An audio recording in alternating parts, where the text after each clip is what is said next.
అసలు పిచ్చి పనుల్లో కల్లా పిచ్చి పని ఏంటంటే మొన్న విజయమ్మ గారికి పుట్టినరోజు ఆయన శుభాకాంక్షలు పంపటం ఏంటి అసలు ఇది? ముందు నీ కుటుంబం ఏంటో చెప్పయ్యా లోకేష్, నువ్వెంత, నీది ఏమిటి అసలు? జగన్ ముందు నీ స్థాయి ఎంత? ఒక్కసారైనా నువ్వు ఆలోచించావా? జగన్ ఎక్కడ ఒంటరిగా ఒంటి చేత్తో నిలబడి కష్టాలను ఎదిరించి మీ బాబు ఆయన జైలు పంపిస్తే 16 నెలలు మౌనంగా భరించి బయటకు వచ్చి మళ్ళా ప్రజల్లోకి వెళ్ళి ప్రజాభిమానంతో ఒంటిగా గెలుచుకున్నటువంటి జగన్మోహన్ రెడ్డి ఎక్కడ? ఈవీఎంల సాయంతో మరి అడ్డదారిలో గెలిచినటువంటి నువ్వే ఇక్కడ. ఓడిపోయిన వాళ్ళ క్రిందే లెక్క, అసలు మీ ప్రభుత్వం క్రింద లెక్కే రాదు నిజంగా ప్రజాస్వామ్యబద్ధంగా చూస్తే. అట్లాంటి నువ్వేదో పెద్ద రాజకీయం చేస్తున్నట్టు. జగన్ గారి కుటుంబం మీకు ఎందుకయ్యా బాబు? నీ కుటుంబం సంగతి చెప్పండి ముందు. మీ కుటుంబ పరిస్థితి ఏమిటి అసలు?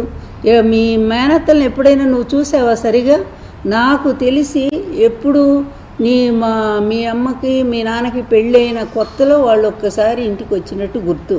అది మీ తాత మీ అమ్మమ్మ కూడా, అమ్మమ్మ కాదు నాయనమ్మ, వాళ్ళు ఒక్కసారి వచ్చినట్టు గుర్తు నాకు. అంతకు మించి నేను ఏనాడు కూడా వాళ్ళని చూడలా. మరి సొంత కుటుంబం పేదవాళ్ళని చెప్పి, వాళ్ళది పూరిళ్ళని చెప్పి, మరి అదేవిధంగా 2 ఎకరాలు అతి పేదవాళ్ళని చెప్పి వాళ్ళని దూరంగా పెట్టినటువంటిది మీ అమ్మ. ఎందుకంటే మీ నాన్నకన్నా తల్లిదండ్రులు అలాగే తోడబుట్టిన వాళ్ళని చూడటానికి కూడా అతను దొంగచాటుకి వెళ్ళేవాడు. మీకు తెలుసా లోకేష్? నీకేమి తెలియదు, నేను చెప్తా విను మీ చరిత్ర అంతా కూడా. ఆయన మినిస్టర్గా ఉన్నప్పుడే పెళ్ళైపోయిన తర్వాత దొంగచాటుగా వాళ్ళని చూడటానికి వెళ్ళేవాడంటే నువ్వు అర్థం చేసుకో. అంటే మీ అమ్మ ఎంత కంట్రోల్ పెట్టిందో ఆ కుటుంబం అంటే వాళ్ళకి, మీ అమ్మకి ఎంత రోతో ఎంత అసహ్యమో ఇంకా చాలా ఉన్నాయి చెప్పాలంటే కూడా. అసలు అట్లా ఆ కుటుంబాన్ని ఒక్కసారి కూడా భోజనానికైనా పిలిచిందా మీ అమ్మ? ఏ రోజు పిలవలా. అదేవిధంగా వాళ్ళ ఆడపడుచులకి ఎప్పుడైనా సరే గౌరవ మర్యాదలు చేశారా? చేయలా. అట్లాంటి మీరెళ్ళి జగన్ ఫ్యామిలీకును వాళ్ళకి విశేష చెప్పడం ఏంటయ్యా? నువ్వు ఏదో అన్నట్టుగా గురువిందగించి దాన్ని నలుపెరగదన్నట్టుగా మీ క్రింద ఇన్ని పెట్టుకోని విషయాలు నువ్వు వచ్చి పెద్ద ఏదో ఆ ఫ్యామిలీని ఉద్ధరిస్తున్నట్టు, వాళ్ళకేదో జగన్ గారు వాళ్ళ అమ్మని ప్రేమించినట్టు, వాళ్ళ చెల్లిని ప్రేమించినట్టు, మీరేదో తెగ ఇరగబడిపోయి మీ నాన్న మీ అమ్మ మీ కుటుంబాన్ని తెగ ప్రేమించినట్టు. ఎందుకయ్యే బిల్డప్లన్నీ కూడా? ఎవరిని మోసం చేయాలని జనాలకి తెలియదు అనుకున్నారా?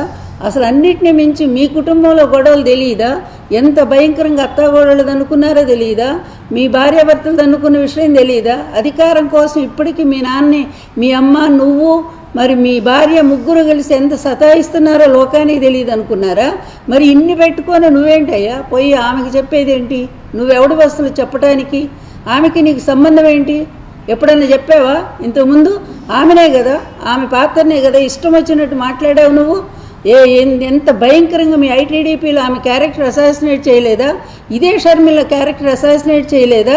దిక్కుమాలినటువంటి ఈ చెల్లెళ్ళు వీళ్ళంతా కూడా ఈ విధంగా వ్యవహరిస్తూ ఉంటే ఈ నిజంగా ఒక రాజకీయాలకి కుటుంబాలకు కూడా మచ్చే. వీళ్ళు అంత అమ్ముడు పోతే పోండి, కానీ ఈ విధంగా సొంత కుటుంబాన్ని బజార్ని వేసుకునే ఒక దౌర్భాగ్య పరిస్థితి షర్మిల చేస్తూ ఉంది.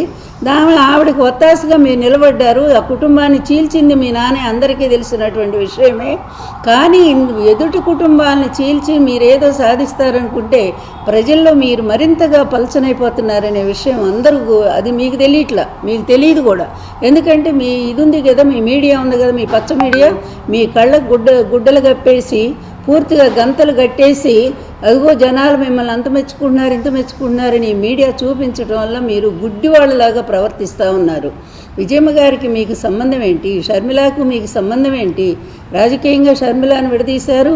మీ పలుకుబడితో కాంగ్రెస్లోనూ మీ నాన్నే ఉంటాడు, ఇటు బీజేపీలో మీ నాన్నే ఉంటాడు, కమ్యూనిస్టుల్లో మీ నాన్నే ఉంటాడు. ఎందుకంటే ఆయన ఒక సిగ్గుమాలిన రాజకీయం కనుక, ఆయనకి ఏ రాజకీయం ఇంకేమి విలువలే లేనటువంటి వ్యక్తి కనుక అన్ని పార్టీలతో సంబంధం పెట్టుకుంటాడు. ఒకవైపు పార్లమెంట్లో బిల్లు వ్యతిరేకంగా మహిళలకు వస్తే మీ ఆడవాళ్ళు, మీ ఎమ్మెల్యేలు ఎమ్మెల్సీలంతా పోయి రేవంత్ రెడ్డిని కలుస్తారు.